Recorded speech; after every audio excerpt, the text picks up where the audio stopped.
장례식장에 세 여성이 모두 모인 순간 김영자가 던진 한마디가 공기를 얼어붙게 만들었습니다. 우리 딸은 지금 미국에 있어요. 석규 씨 아이요.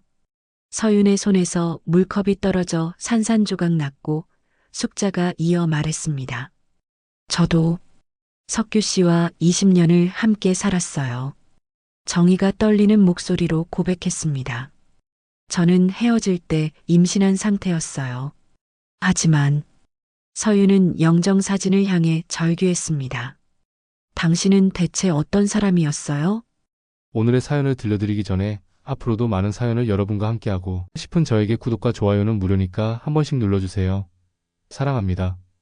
늦가을의 쌀쌀한 바람이 장례식장 앞을 스쳐 지나갑니다. 정서윤은 검은 상복을 매만지며 깊은 한숨을 내쉬었습니다. 45살이 된 지금도 아버지라는 존재는 여전히 낯설기만 했죠. 이제 다 끝났다. 서윤은 빈소 앞에 놓인 영정사진을 바라보며 중얼거렸습니다. 사진 속 정석규는 언제나처럼 먼 곳을 응시하고 있었습니다. 살아생전에도 늘 그랬듯이 말이죠. 한국 문단에서는 제법 이름이 알려진 작가였지만 서윤에게 아버지는 그저 같은 집에 사는 낯선 사람에 불과했습니다.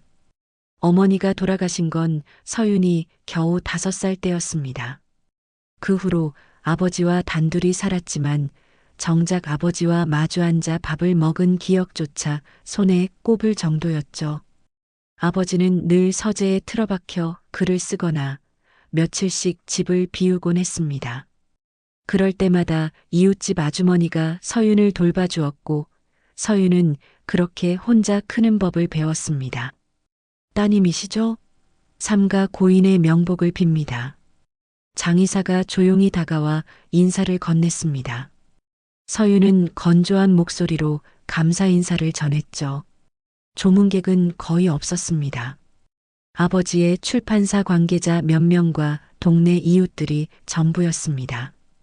그나마도 의례적인 인사만 건네고 금세 자리를 떴죠. 서윤은 오히려 이런 적막함이 편했습니다. 아버지의 죽음조차 조용히 아무 일 없이 지나가기를 바랐으니까요.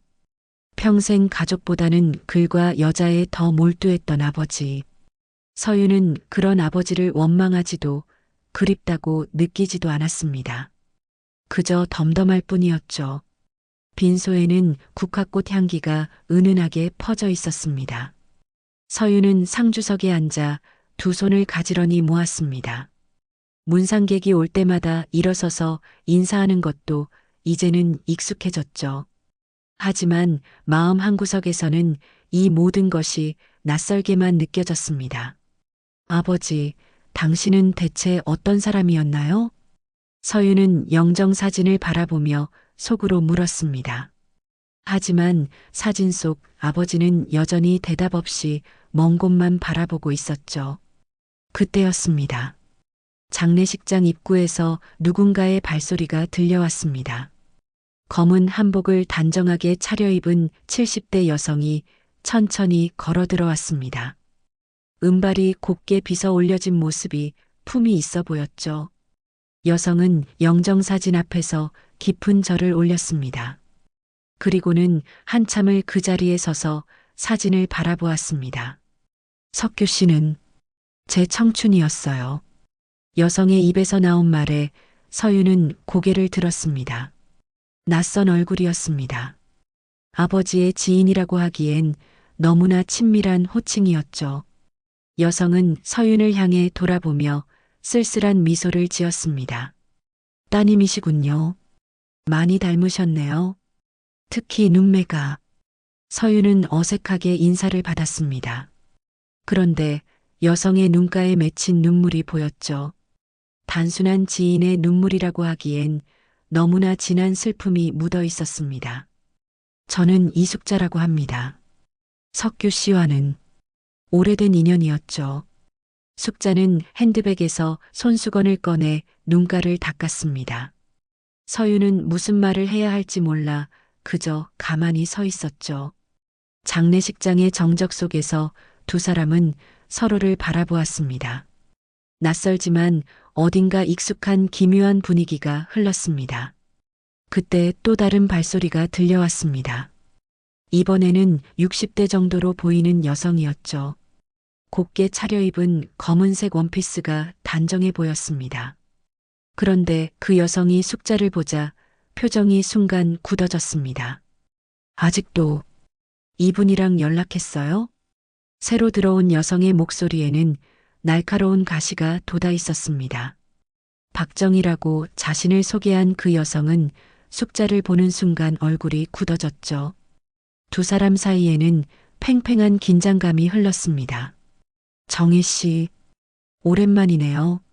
숙자가 담담하게 대답했지만 그 목소리에도 미묘한 떨림이 있었습니다. 서유는 두 사람을 번갈아 보며 당황스러워했죠. 분명 서로 아는 사이인 것 같은데 그 분위기가 심상치 않았습니다. 정희는 숙자를 지나쳐 곧바로 영정사진 앞으로 걸어갔습니다. 그리고는 깊은 절을 올렸죠. 절을 마친 후에도 한참을 그 자리에 서서 사진을 바라보았습니다. 그 뒷모습에서 깊은 애도가 느껴졌습니다. 석규 오빠, 결국 이렇게 가셨군요. 정희의 입에서 나온 오빠라는 호칭에 서유는 더욱 혼란스러워졌습니다.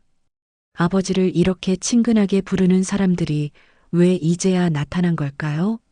게다가 두 사람은 서로를 알고 있는 것 같았습니다. 따님이시죠? 저는 박정희라고 합니다. 대학 시절 석규 오빠와 함께 문학을 공부했어요. 정희가 서윤에게 인사를 건넸습니다. 그런데 함께 문학을 공부했다는 말에는 어딘가 더 깊은 의미가 담겨 있는 것 같았죠. 정희의 눈가에도 눈물이 맺혀 있었습니다.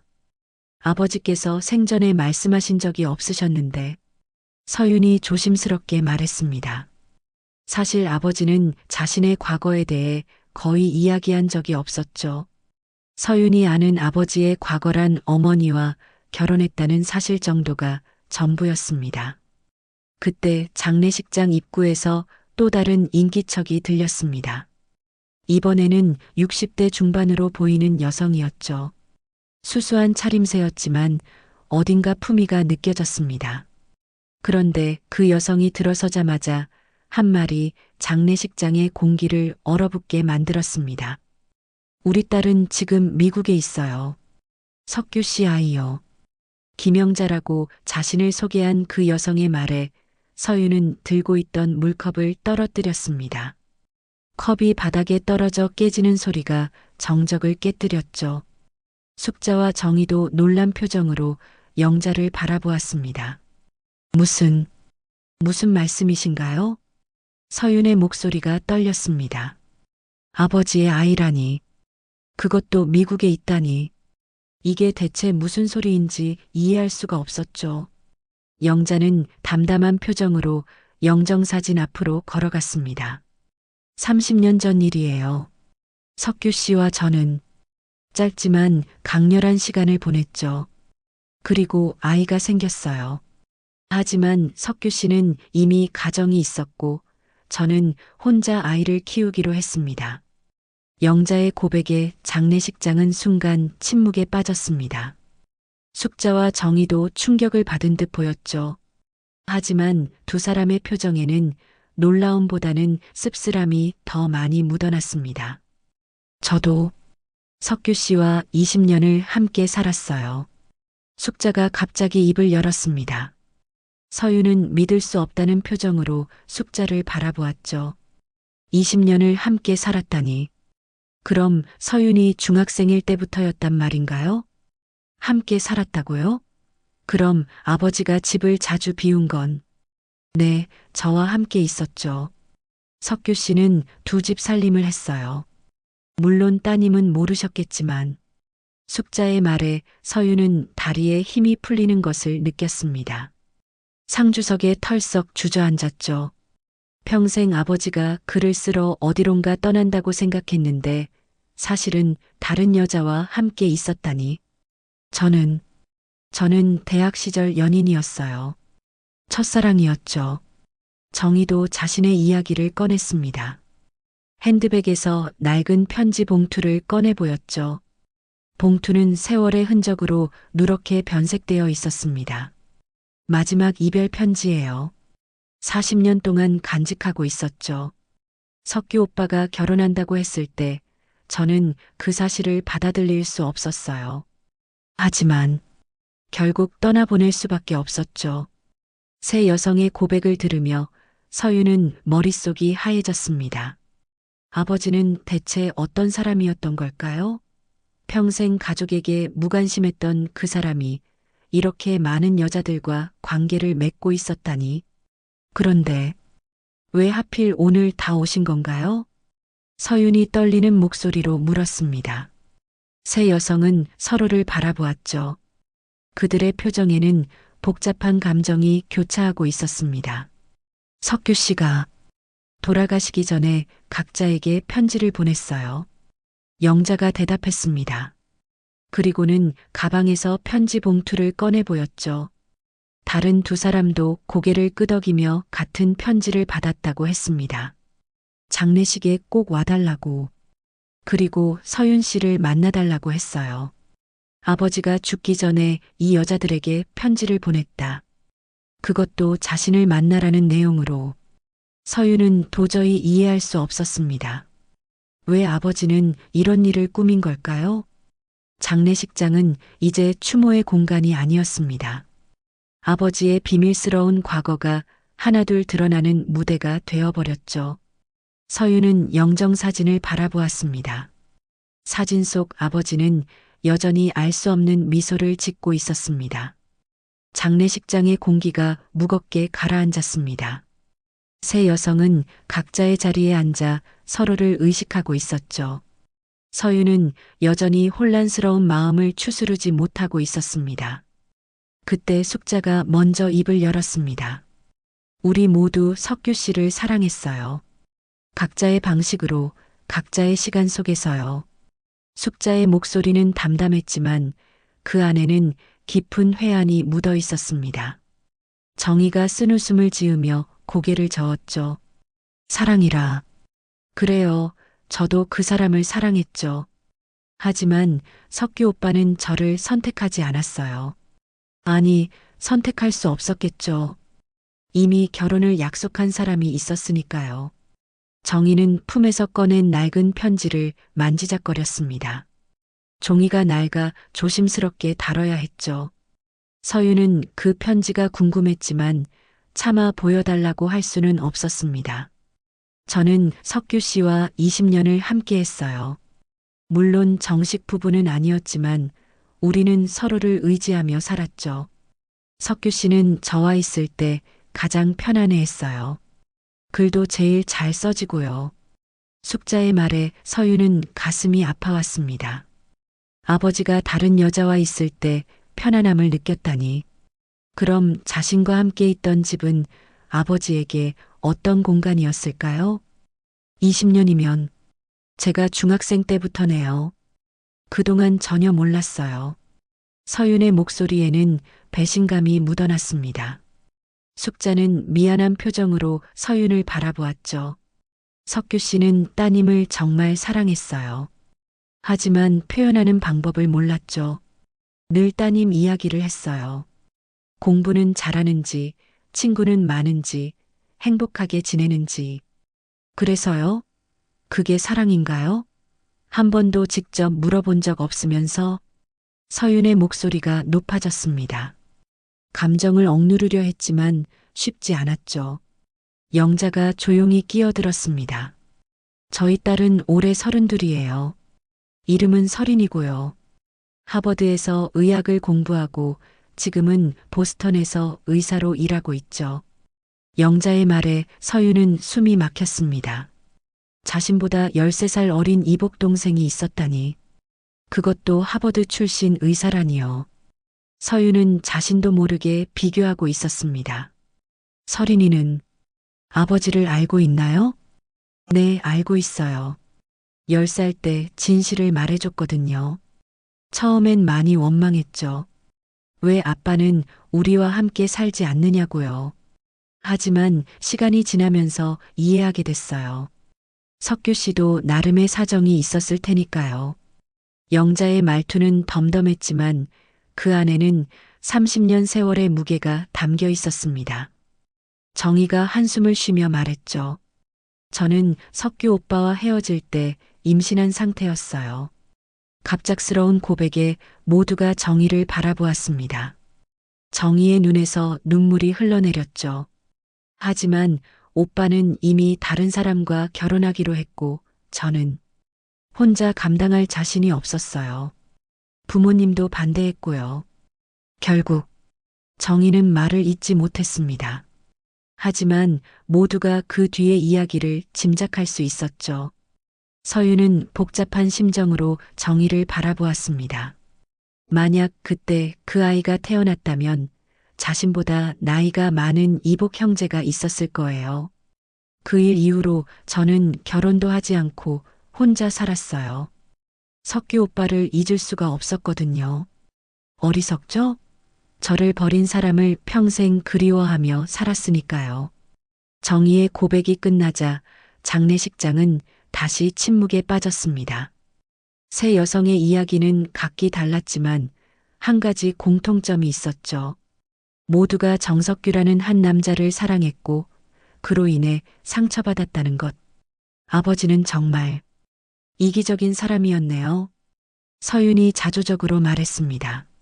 세 여성은 서로를 바라보았죠. 그들의 눈빛에는 동의하면서도 또 한편으로는 변호하고 싶은 복잡한 감정이 담겨 있었습니다. 맞아요. 석규 씨는 이기적이었어요. 하지만 동시에 누구보다 연약한 사람이기도 했죠. 숙자가 말했습니다. 영자도 고개를 끄덕였죠. 글을 쓸 때의 석규 씨는 정말 순수했어요. 마치 어린아이 같았죠.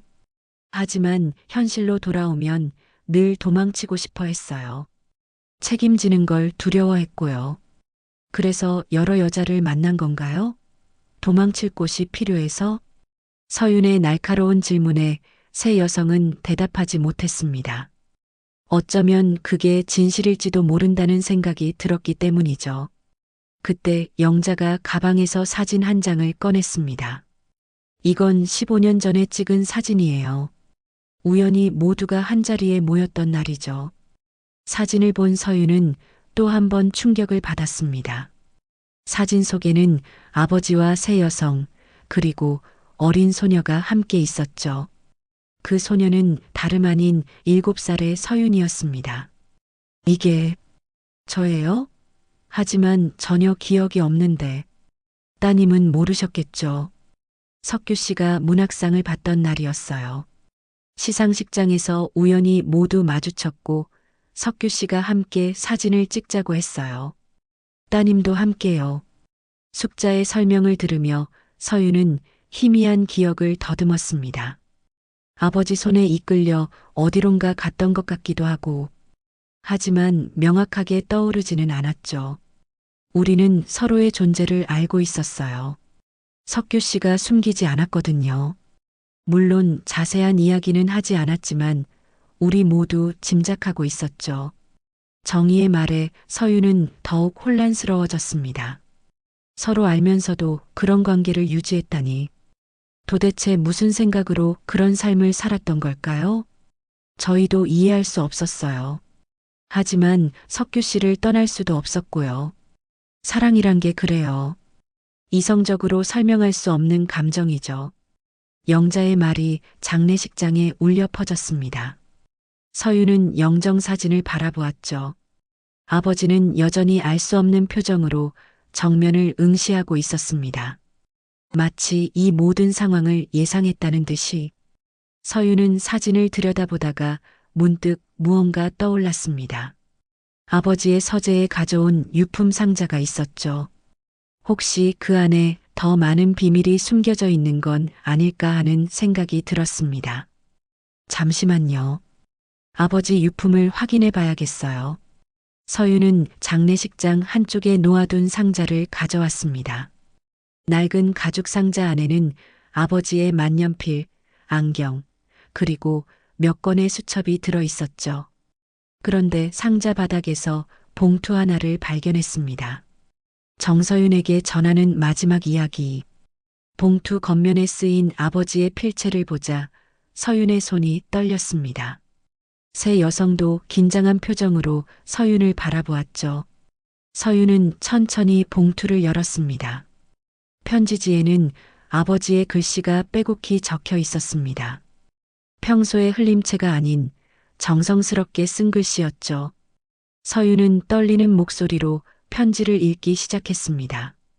서윤아, 내가 이 편지를 읽고 있다면 나는 이미 이 세상 사람이 아니겠지. 평생 너에게 제대로 된 아버지가 되어주지 못한 것 진심으로 미안하다. 하지만 이제라도 진실을 말해야겠구나. 서윤은 잠시 숨을 고르고 계속 읽었습니다. 새 여성도 숨죽여 듣고 있었죠. 내 곁에 있는 새 여인에게 각자의 진실을 털어놓으라고 부탁했다. 그들은 내 삶의 중요한 부분이었고 너도 그 사실을 알아야 한다고 생각했기 때문이다. 비겁한 변명으로 들리겠지만 나는 그들 모두를 사랑했다. 편지를 읽는 서윤의 목소리가 점점 떨렸습니다. 아버지의 고백은 계속되었죠. 숙자는 내가 가장 힘들 때 곁에 있어준 사람이다. 내 어머니가 돌아가시고 난 후 나는 완전히 무너졌었다. 글도 쓸 수 없었고 너를 돌볼 힘조차 없었지. 그때 숙자가 나타났다. 그녀는 나를 다시 일으켜 세워주었고 글을 쓸 수 있게 해주었다. 숙자의 눈에서 눈물이 흘렀습니다. 서윤은 편지를 계속 읽었죠. 하지만 나는 숙자에게도 진실을 말하지 못했다.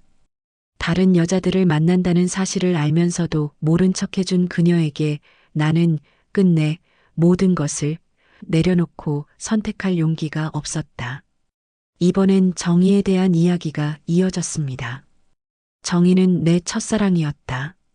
젊은 날의 열정과 꿈을 함께 나눈 사람이지. 하지만 나는 그녀를 선택하지 못했다. 아니, 선택할 수 없었다. 가난한 문학도였던 나는 내 어머니의 집안이 주는 안정감을 포기할 수 없었다. 그래서 정희를 떠나보냈고 그녀가 임신했다는 사실을 알고도 외면했다. 평생 후회하며 살았다. 정희가 손으로 입을 막으며 흐느꼈습니다. 편지 속 아버지의 고백은 너무나 잔인했죠. 영자와의 만남은 우연이었다. 문학 강연회에서 만난 그녀는 나에게 새로운 영감을 주었다. 짧은 시간이었지만 강렬했고 그 결과 설인이 태어났다. 나는 또다시 책임을 회피했다. 양육비만 보내며 아버지라는 이름을 포기했지. 영자는 담담한 표정으로 편지를 듣고 있었습니다. 이미 오래전에 정리한 감정이었기 때문이죠. 서윤아, 너는 이런 아버지를 경멸할 권리가 있다. 하지만 한 가지만 알아주었으면 한다. 내가 진정으로 사랑한 건 너희 어머니였다는 것을. 그녀가 떠난 후 나는 완전한 사람이 될 수 없었다. 다른 여인들에게서 그녀의 그림자를 찾았지만 결국 찾을 수 없었다. 서윤은 편지를 읽다가 멈췄습니다. 아버지가 어머니를 그토록 사랑했다는 사실이 믿기지 않았죠. 그렇다면 왜 다른 여자들과 계속 읽어주세요. 숙자가 조용히 말했습니다. 서윤은 고개를 끄덕이고 다시 편지를 읽었죠. 이제 내가 새 여인에게 마지막으로 부탁한 것을 말하겠다. 그들에게 각자의 진실을 털어놓으라고 했다. 숙자에게는 왜 나와 같은 못난 남자와 20년을 함께 했는지, 정희에게는 그날의 선택을 후회하지 않는지, 영자에게는 설인에게 아버지 없이 자란 것을 원망하지 않는지 물어보라고 했다. 세 여성은 서로를 바라보았습니다. 편지에 쓰인 대로 아버지가 각자에게 질문을 던진 것이었죠. 숙자가 먼저 입을 열었습니다. 석규 씨가 다른 여자들을 만나는 걸 알았어요. 하지만 떠날 수 없었죠. 그 사람이 글을 쓸 때의 모습, 새벽에 원고를 쓰며 행복해하는 모습을 보는 것만으로도 충분했어요. 저는 그 사람의 글을 사랑했고 글을 쓰는 그 사람을 사랑했어요. 정의도 떨리는 목소리로 말했습니다. 그날의 선택을 가끔 후회해요. 만약 아이를 낳았다면 어땠을까 하고요. 하지만 그때의 저로서는 최선의 선택이었어요. 석규 오빠를 원망하지도 않아요. 저도 용기가 없었으니까요. 영자가 마지막으로 입을 열었습니다. 서리는 석규 씨를 원망하지 않아요. 오히려 저에게 고마워하죠. 혼자서도 잘 키워줬다고요. 가끔 아버지가 궁금하다고 하지만 그게 전부예요. 서리는 행복하게 잘 살고 있어요. 새 여성의 고백이 끝나자 서윤은 편지의 마지막 부분을 읽었습니다. 서윤아, 이제 내가 선택할 차례다. 이 여인들을 가족으로 받아들일지 아니면 영원히 외면할지. 나는 내가 어떤 선택을 하든 이해한다. 다만 한 가지 부탁이 있다. 서로를 미워하지 말아라. 우리는 모두 사랑 때문에 상처받은 사람들이니까. 편지는 거기서 끝났습니다. 서윤은 편지를 내려놓고 한참을 말없이 앉아 있었죠. 장례식장은 무거운 침묵에 빠졌습니다. 누구도 먼저 입을 열지 못했습니다. 서윤은 천천히 고개를 들어 새 여성을 바라보았습니다. 그들의 얼굴에는 각자의 상처와 그리움이 묻어 있었죠. 그리고 서윤을 바라보는 그들의 눈빛에는 애틋함이 담겨 있었습니다. 편지를 다 읽은 서윤은 유품 상자를 다시 뒤적였습니다. 그러다가 작은 사진첩 하나를 발견했죠. 표지에는 우리들의 시간이라고 적혀 있었습니다. 서윤은 떨리는 손으로 첫 페이지를 넘겼습니다. 그리고 그 순간 서윤은 숨이 멎는 것 같았습니다. 첫 장에 붙어 있던 사진. 그것은 아까 영자가 보여준 사진과는 다른 더 충격적인 사진이었죠. 새 여성과 아버지, 그리고 7살의 서윤이 함께 찍은 가족 사진이었습니다. 이게 뭐예요? 서윤의 목소리가 떨렸습니다. 사진 속에서 모두가 환하게 웃고 있었죠. 마치 진짜 가족처럼. 어린 서윤은 숙자의 손을 잡고 있었고 정희는 서윤의 머리를 쓰다듬고 있었습니다.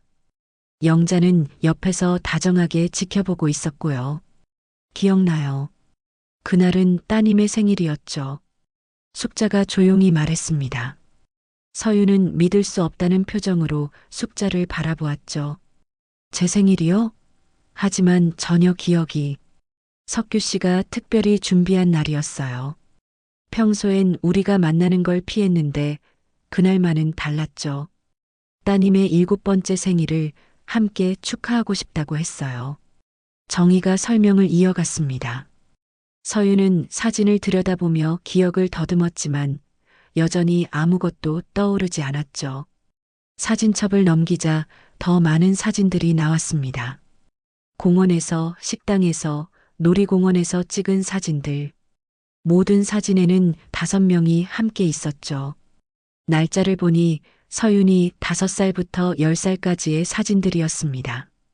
나만 몰랐던 가족이 있었던 거야? 서윤의 목소리에는 배신감과 분노가 섞여 있었습니다. 평생 외롭게 자랐다고 생각했는데 사실은 이런 순간들이 있었다니. 왜 하나도 기억나지 않는 걸까요? 따님이 10살 때 큰 사고가 있었어요. 영자가 말했습니다. 서윤은 고개를 들어 영자를 바라보았죠. 교통사고였어요. 석규 씨와 따님이 함께 있을 때 일어난 사고였죠. 다행히 큰 부상은 없었지만 따님이 일시적으로 기억을 잃었어요. 그 이후로 석규 씨는 우리와의 만남을 완전히 끊었죠. 서윤은 머릿속이 하얘졌습니다. 교통사고? 기억상실? 그런 일이 있었다니. 하지만 왜 아무도 말해주지 않았을까요? 그래서 저희도 더 이상 따님을 만날 수 없었어요. 석규 씨가 따님을 보호하고 싶다고 했거든요. 복잡한 관계를 알게 되면 상처받을 거라고요. 숙자의 설명을 들으며 서윤은 분노했습니다. 보호? 그게 보호였나요? 진실을 숨기고 혼자 외롭게 만든 게 당신은 대체 어떤 사람이었어요? 왜 아무 말도 안 했어요? 서윤은 영정 사진을 향해 소리쳤습니다. 그리고는 더 이상 참을 수 없어 눈물을 터뜨렸죠. 소리 없는 오열이 장례식장을 가득 채웠습니다. 세 여성은 조용히 서윤을 지켜보았습니다. 그들도 눈시울이 붉어져 있었죠. 각자의 방식으로 서윤을 걱정하고 있었지만 섣불리 다가가지는 못했습니다. 미안해요, 서윤 씨. 정희가 먼저 입을 열었습니다.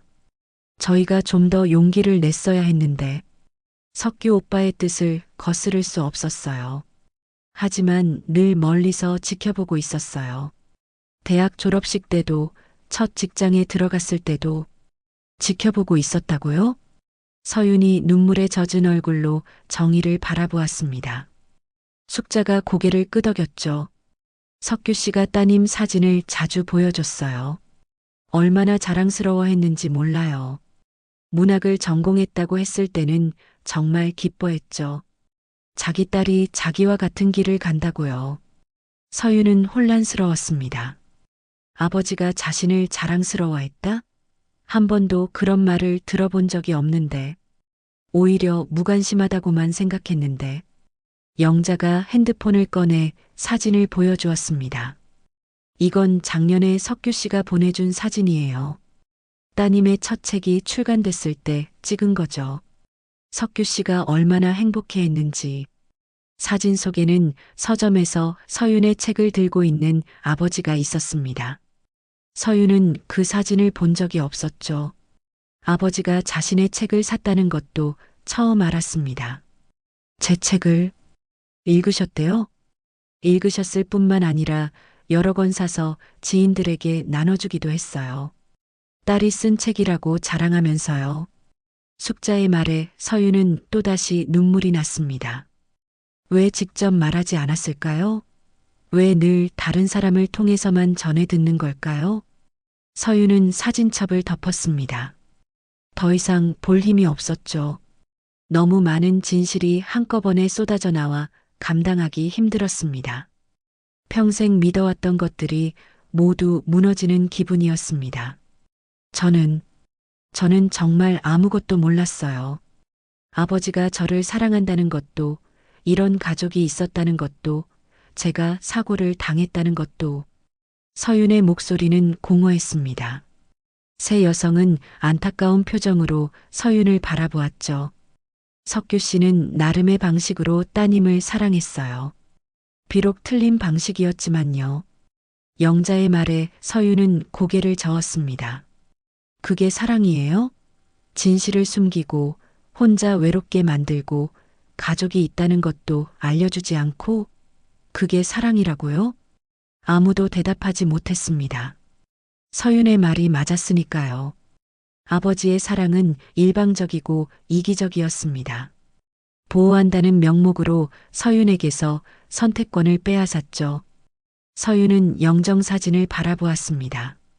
사진 속 아버지는 여전히 온화한 미소를 짓고 있었죠. 하지만 이제 그 미소가 거짓처럼 느껴졌습니다. 평생 진실을 숨기고 살았던 사람의 가면 같았습니다. 한참을 울던 서윤은 지친 듯 의자에 기댔습니다. 세 여성은 여전히 조용히 자리를 지키고 있었죠. 그때 숙자가 천천히 입을 열었습니다. 석규 씨는 분명 못난 사람이었어요. 하지만 우리 셋은 그를 사랑했어요. 그 사람도 당신을 사랑하긴 했던 것 같아요. 숙자의 목소리에는 깊은 연민이 담겨 있었습니다. 서윤은 고개를 들어 숙자를 바라보았죠. 숙자의 눈에도 눈물이 고여 있었습니다. 저도 처음엔 석규 씨를 원망했어요. 왜 나를 선택하지 못하느냐고, 왜 이렇게 비겁하게 사느냐고요. 하지만 시간이 지나면서 깨달았죠. 석규 씨는 누구도 선택할 수 없는 사람이었다는 걸요. 정희도 고개를 끄덕이며 말을 이었습니다. 맞아요. 석규 오빠는 평생 죄책감에 시달렸어요. 저를 버린 것도, 영자 씨와 서린이를 외면한 것도, 무엇보다 따님을 제대로 돌보지 못한 것도요. 하지만 그 죄책감 때문에 더더욱 아무것도 할 수 없었죠. 서윤은 두 사람의 말을 들으며 혼란스러워했습니다. 아버지를 이해해야 할까요? 용서해야 할까요? 아니면 평생 원망하며 살아야 할까요? 저는 아직도 이해할 수 없어요. 왜 그렇게 살았는지, 왜 우리 모두를 불행하게 만들었는지. 서윤의 말에 영자가 부드럽게 미소 지었습니다. 불행하다고만 할 수는 없어요. 적어도 저는 그래요. 석규 씨를 만났기에 서린이를 가질 수 있었고, 그 아이는 제 인생의 가장 큰 선물이 됐으니까요. 그때 서윤은 문득 아버지의 서재에서 가져온 작은 수첩을 떠올렸습니다. 유품 상자에서 수첩을 꺼내 펼쳐보았죠. 거기엔 아버지의 일기가 적혀 있었습니다. 이건 아버지 일기인 것 같아요. 서윤은 떨리는 손으로 페이지를 넘겼습니다. 그리고 한 구절에서 멈췄죠. 오늘도 서윤이를 멀리서 봤다. 회사에서 나오는 모습이 씩씩해 보여 안심했다. 말을 걸고 싶었지만 그럴 자격이 없다. 내가 해줄 수 있는 건 멀리서 지켜보는 것뿐이다. 또 다른 페이지에는 이런 구절이 있었습니다. 서윤이의 책을 다시 읽었다. 문장 하나하나에서 아이의 외로움이 느껴져 가슴이 아프다. 내가 만든 상처다. 용서받을 수 없는 상처. 서윤은 일기를 읽다가 또 한 번 울음을 터뜨렸습니다. 아버지도 나름대로 고통스러워했다는 걸 이제야 알았죠. 비겁하고 이기적이었지만 그 역시 상처받은 사람이었습니다. 사람은 누구나 한 가지 후회를 가슴에 품고 죽는단다. 서윤은 문득 어린 시절 아버지가 했던 말이 떠올랐습니다. 그때는 무슨 뜻인지 몰랐지만 이제는 알 것 같았죠. 아버지의 후회가 무엇이었는지. 서윤은 아버지의 문집을 꺼냈습니다. 그동안 제대로 읽어본 적이 없었죠. 첫 페이지를 펼치자 헌사가 눈에 들어왔습니다. 사랑하는 딸 서윤에게, 그리고 내가 상처 준 모든 이들에게. 문집을 다시 펼쳐 읽기 시작했습니다. 그런데 이상했죠. 모든 글이 누군가를 그리워하며 쓴 편지 같았습니다. 어떤 글은 어머니를, 어떤 글은 숙자를, 어떤 글은 정의를, 어떤 글은 영자를 떠올리게 했죠. 그리고 가장 많은 글은 서윤을 향한 것이었습니다. 아버지는 글로만 마음을 표현할 수 있었던 거군요. 서윤이 중얼거렸습니다. 숙자가 고개를 끄덕였죠. 맞아요. 석규 씨는 직접 말하는 걸 어려워했어요. 대신 글로 모든 걸 쏟아냈죠. 그래서 그렇게 많은 작품을 남길 수 있었던 거예요. 정희가 자신의 가방에서 낡은 노트를 꺼냈습니다. 이건 석규 오빠가 대학 시절에 써준 시들이에요. 저한테 직접 사랑한다고 말한 적은 없지만 이 시들이 대신 말해줬죠. 영자도 편지 몇 통을 꺼내 보였습니다.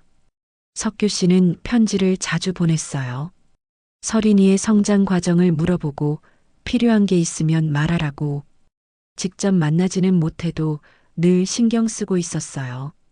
서윤은 새 여성이 간직하고 있던 아버지의 흔적들을 보며 복잡한 심경이 들었습니다. 아버지는 모두를 사랑했지만 그 사랑을 제대로 표현하지 못했던 것이죠. 어쩌면 아버지도 피해자였을지 몰라요. 서윤이 조용히 말했습니다. 새 여성이 서윤을 바라보았죠. 어머니를 잃고 무너진 사람. 그 상처를 극복하지 못하고 평생을 도망치며 산 사람. 사랑하는 법을 몰랐던, 아니 사랑할 자격이 없다고 스스로를 가둔 사람. 서윤의 말에 장례식장은 다시 침묵에 빠졌습니다. 각자가 정석규라는 사람을 다시 생각하고 있었죠. 미워할 수도, 그렇다고 완전히 용서할 수도 없는 복잡한 존재. 우리가 아버지를 용서한다고 해서 아버지의 잘못이 사라지는 건 아니에요. 하지만 서윤은 잠시 말을 멈췄다가 계속했습니다. 적어도 이해하려고 노력할 수는 있을 것 같아요. 왜 그렇게 살 수밖에 없었는지, 왜 우리 모두에게 상처를 줄 수밖에 없었는지. 숙자가 서윤의 손을 조심스럽게 잡았습니다. 고마워요, 서윤 씨. 그렇게 생각해 주니 정말 고마워요. 정희와 영자도 눈시울을 붉혔습니다. 용서의 시작은 이해하려는 마음에서 비롯되는 것이었죠. 서윤은 아직 완전히 용서할 수는 없었지만 적어도 첫걸음은 뗀 것 같았습니다. 장례 마지막 날 아침이 밝았습니다. 서윤은 밤새 뜬 눈으로 지새웠죠. 어제의 충격적인 진실들이 머릿속에서 계속 맴돌았습니다. 그런데 아침 일찍 전화가 울렸습니다. 여보세요? 정서윤 씨인가요? 인천공항입니다. 김서린이라는 분이 입국하셨는데 언니를 찾으신다고. 서윤은 순간 숨이 멎는 것 같았습니다. 서린. 미국에 있다던 이복 동생이 왔다는 거예요. 전화를 끊고 새 여성에게 알렸습니다. 영자의 얼굴에 놀라움과 기쁨이 교차했죠. 2시간 후 장례식장에 한 여성이 들어섰습니다. 긴 생머리에 단정한 검은 정장을 입은 32살의 여성. 서린이었죠. 서윤과 서린은 처음으로 마주했습니다. 반갑진 않지만 왠지 익숙해.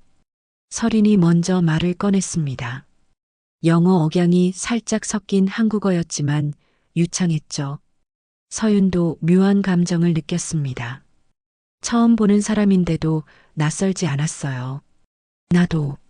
그래요. 이상하네요. 두 사람은 어색하게 마주 보았습니다. 그때 영자가 다가와 서린을 안았죠. 엄마, 결국 왔구나. 서린이 영자의 품에서 말했습니다. 영자는 딸의 등을 토닥였죠. 오지 말라고 했잖아. 힘든 일에 끼어들 필요 없다고. 그래도 와야 했어요. 한 번도 만나지 못한 아버지지만 마지막은 보내드려야죠. 그리고 서린은 서윤을 바라보았습니다. 언니도 만나고 싶었어요. 엄마한테 많이 들었거든요. 서윤은 복잡한 심정이었습니다. 평생 외동딸로 살았는데 갑자기 동생이 생긴 기분이 어떤 건지 알 수 없었죠. 그것도 하버드 출신 의사라니. 미안해요. 갑자기 나타나서 부담스러우실 거예요. 서린이 조심스럽게 말했습니다. 서윤은 고개를 저었죠. 아니에요. 어차피 알아야 할 일이었으니까요. 그런데 아버지에 대해 뭘 알고 있어요? 서린은 잠시 생각하다가 대답했습니다. 사실 별로 아는 게 없어요. 한국의 유명한 작가라는 것, 이미 가정이 있어서 우리와 함께 살 수 없었다는 것, 그리고 멀리서나마 늘 저를 지켜봤다는 것 정도요. 원망하지 않았어요? 어렸을 땐 원망했죠. 왜 다른 아이들처럼 아빠가 없냐고 엄마를 괴롭히기도 했어요. 하지만 크면서 이해하게 됐어요. 엄마가 행복해하는 걸 보면서요. 서린의 말에 영자가 딸의 손을 잡았습니다. 이 아이는 정말 잘 자라줬어요. 석규 씨가 보내준 지원 덕분에 좋은 교육을 받을 수 있었고 꿈을 이룰 수 있었죠. 서윤은 아버지가 서린을 계속 지원했다는 사실에 또 한 번 놀랐습니다. 자신에게는 그토록 인색했던 아버지가 다른 딸에게는 아낌없이 지원했다니. 질투심이 들면서도 한편으로는 안심이 됐죠. 그때 서윤은 유언장 마지막 부분이 생각났습니다. 아직 읽지 않은 페이지가 있었죠. 떨리는 손으로 마지막 장을 펼쳤습니다. 내가 사랑했던 새 여인, 그리고 사랑을 잃어가던 딸에게. 진실은 고통이지만 시간이 지나면 치유가 된다. 내가 남긴 건 돈도 명예도 아니다. 사랑의 조각들이다. 부디 서로를 미워하지 말아라. 서윤은 계속 읽었습니다. 서윤아, 그리고 서린아. 너희는 나의 가장 큰 축복이자 가장 큰 죄책감이다. 서로 다른 환경에서 자랐지만 같은 피를 나눈 자매다. 서로를 이해하고 의지하길 바란다. 그것이 내가 너희에게 남길 수 있는 유일한 유산이다. 편지를 읽는 서윤의 목소리가 떨렸습니다. 서린도 눈시울이 붉어져 있었죠. 그리고 내 작품의 저작권과 인쇄는 5명이 똑같이 나누어 갖기를 바란다. 숙자, 정희, 영자, 서윤, 서린. 너희 모두가 나의 가족이었으니까. 예상치 못한 유산 분배에 모두가 놀랐습니다. 특히 세 여성은 당황한 표정이었죠. 이건 저희가 받을 수 없어요. 숙자가 먼저 말했습니다. 정희와 영자도 고개를 끄덕였죠. 당연히 따님들이 받아야죠. 저희는 자격이 없어요. 하지만 서윤은 고개를 저었습니다. 아니에요. 아버지의 뜻대로 하는 게 맞아요. 여러분도 아버지의 가족이었으니까요. 비록 법적인 가족은 아니었지만 서윤은 서린을 바라보았습니다. 서린도 고개를 끄덕였죠. 저도 언니 생각에 동의해요. 아버지가 사랑한 사람들이라면 그분들도 가족이에요. 두 자매의 말에 세 여성은 감동했습니다. 눈물을 흘리며 서로를 바라보았죠. 이상하게도 이 순간 정말로 한 가족 같은 느낌이 들었습니다. 그때 숙자가 가방에서 무언가를 꺼냈습니다. 사실 석규 씨가 마지막으로 쓰던 원고가 있어요. 미완성이지만 거의 완성 단계예요. 제목은 용서받지 못한 자의 고백이에요. 숙자가 원고를 서윤에게 건넸습니다. 서윤은 떨리는 손으로 받아들었죠. 이건 자전적 소설인 것 같아요. 석규 씨가 평생 하고 싶었던 이야기가 담겨 있을 거예요. 서윤은 원고 첫 장을 펼쳤습니다. 거기엔 이런 문장이 있었죠. 나는 사랑하는 사람들에게 상처만 준 인간이다. 하지만 그들을 사랑했다. 내 방식으로, 내 한계 안에서. 이것이 나의 고백이다. 서윤과 서린은 서로를 바라보았습니다. 두 자매의 눈에는 같은 결심이 담겨 있었죠. 이 원고를 완성시켜 출간하겠다는 결심이요. 발인 시간이 다가왔습니다. 하지만 장례식장의 분위기는 사흘 전과는 완전히 달라져 있었죠. 처음엔 서윤 혼자였던 이곳에 이제는 5명의 여인이 함께 있었습니다. 서로를 위로하고 때로는 함께 웃기도 하면서요. 언니, 이것 좀 봐요. 서린이 핸드폰을 보여주었습니다. 화면에는 어린 서린과 아버지가 함께 찍은 사진이 있었죠. 정확히는 아버지가 몰래 서린을 보러 왔을 때 영자가 찍은 사진이었습니다. 엄마가 나중에 알려줬어요. 제 초등학교 졸업식 때 아버지가 멀리서 지켜보고 계셨다고. 직접 다가오지는 못했지만요. 서윤은 사진을 보며 씁쓸하게 웃었습니다. 아버지는 두 딸 모두를 멀리서만 지켜본 거였군요. 가까이 다가갈 용기가 없어서. 저도 비슷한 경험이 있어요. 대학 졸업식 때 아버지를 본 것 같았는데 착각인 줄 알았어요. 이제 보니 진짜였나 봐요. 정희가 옆에서 고개를 끄덕였습니다. 맞아요. 그날 석규 오빠와 함께 있었어요. 따님이 졸업장 받는 모습을 보고 얼마나 자랑스러워했는지. 이런 대화를 나누는 동안 조문객들이 하나둘 도착했습니다. 그런데 이상했죠. 사흘 전에는 거의 없던 조문객이 오늘은 계속 이어졌습니다. 정석규 선생님의 제자입니다. 선생님 덕분에 작가가 될 수 있었어요. 오래전 선생님의 강의를 들었던 학생입니다. 그때 들려주신 이야기가 아직도 기억에 남아요. 선생님의 책 덕분에 힘든 시기를 버틸 수 있었습니다. 감사합니다. 서윤은 놀랐습니다. 아버지가 이렇게 많은 사람들에게 영향을 준 사람이었다니. 집에서의 아버지와는 너무나 다른 모습이었죠. 숙자가 조용히 설명했습니다. 석규 씨는 무료로 글쓰기 강의를 많이 했어요. 형편이 어려운 학생들을 위해서요. 자신도 가난한 문학도였던 시절을 잊지 않았거든요. 조문객 중에는 출판사 사장도 있었습니다. 그는 서윤에게 다가와 인사를 건넸죠. 따님이시죠? 선생님의 마지막 원고 이야기를 들었습니다. 저희 출판사에서 출간을 도와드리고 싶습니다. 서윤은 설인과 눈을 마주쳤습니다. 두 자매는 이미 결심한 바가 있었죠. 감사합니다. 저희 자매가 함께 아버지의 마지막 작품을 완성시킬 예정이에요. 그리고 서윤은 새 여성을 바라보며 말을 이었습니다. 이분들의 도움도 받을 거예요. 아버지를 가장 잘 아는 분들이니까요. 출판사 사장은 놀라면서도 고개를 끄덕였습니다. 복잡한 관계를 어렴풋이 눈치챈 듯 했지만 더 묻지는 않았죠. 발인 시간이 되었습니다. 관을 들어 올리는 순간 5 여인 모두 눈물을 흘렸죠. 각자의 방식으로 정석규를 사랑했고 각자의 방식으로 이별을 고하고 있었습니다. 화장장으로 가는 길, 서윤은 창밖을 바라보며 생각에 잠겼습니다. 사흘 전까지만 해도 아버지는 그저 무관심하고 이기적인 사람이었어요. 하지만 이제는 달랐습니다. 여전히 완벽하지 않고 여전히 상처를 준 사람이지만 그래도 나름의 방식으로 사랑했던 사람이었죠. 언니 괜찮아요? 설인이 걱정스럽게 물었습니다. 서윤은 고개를 끄덕였죠. 응, 괜찮아.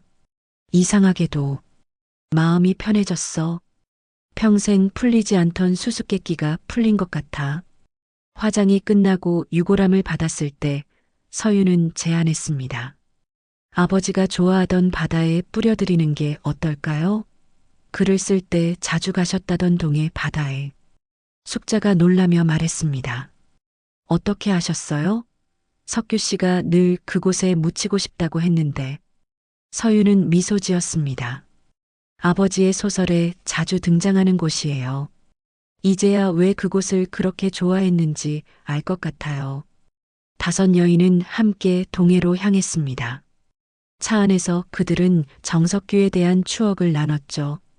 숙자는 아버지가 새벽에 글 쓰는 모습을, 정희는 젊은 시절의 열정을, 영자는 설인이 이야기를 들려주며 웃고 울었습니다. 동해 바다에 도착했을 때는 해가 지고 있었습니다. 붉은 노을이 바다를 물들이고 있었죠. 서윤과 설인이 함께 유골함을 들고 바다를 향해 걸어갔습니다. 아버지, 이제 자유로워지세요. 더 이상 죄책감에 시달리지 마시고요.